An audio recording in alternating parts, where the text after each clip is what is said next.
If it was going to reach the Belize side, it would have been here, given the amount of, it's almost 2 days now, 2 or 3 days now, and we haven't seen any on this side.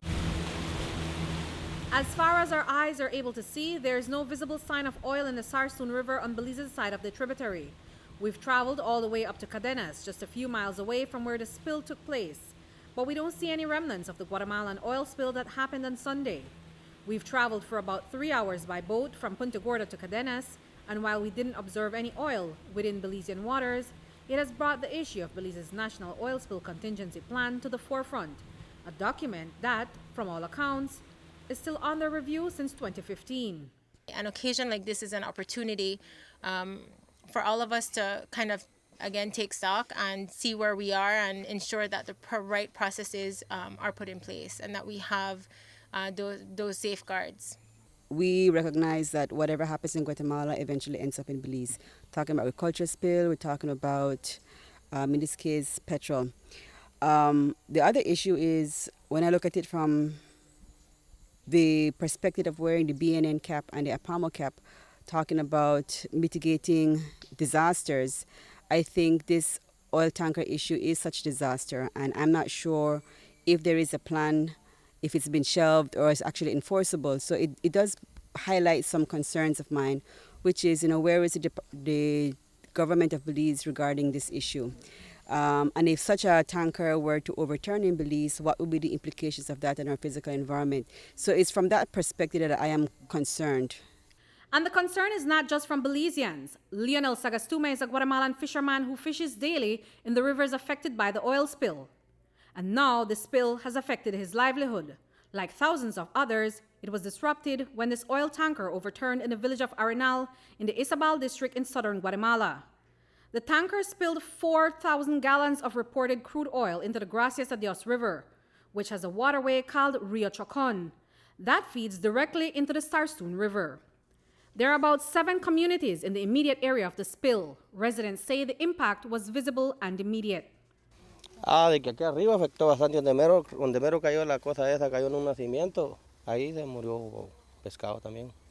Sí, están preocupados porque se contaminó el agua, ¿va? Porque ahorita no se puede usar el río. Para que nosotros tenemos agua potable, pero la gente que usa solo del río es más preocupante.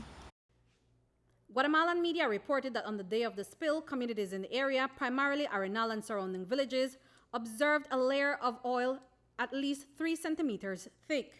They were concerned that the oil would reach all the way down to the Sarstoon, a river that is heavily depended on for fishing. And those fears came to pass, according to Sagastume. They observed the oil in the Sarstoon, and by Monday, they believed it went downriver as far as Sarstoon Island. Aquí lo vi de mi amigo antier, ya iba llegando a la Corosa, para acá de Laguna Grande. Aquí, póngale que aquí estaba cubriendo del de China Cadena para acá. Aquí no todo esto que yo bajé ese día hasta aquí para abajo, no bajé hasta el aguacate, bajé yo. Iba parejo en el agua, pues. ¿Hasta acá? Sí, todo esto aquí, no se aguantaba el tufo, como eso hiede. And so while we didn't see any physical evidence of oil in Belizean waters, southern residents remain concerned that there could be impacts, if not for Belize, then for neighboring countries. So this is a wake-up call for us to know that there are thousands and thousands of gallons of crude going back and forth within a few hundred feet of the Sarstoon River. I mean, you could see the river right behind us, and you can hear the trucks on the Pan American Highway. And there need to be some kind of medication put in place to prevent any accident that should happen. We hope that no accident would happen, but accidents do happen.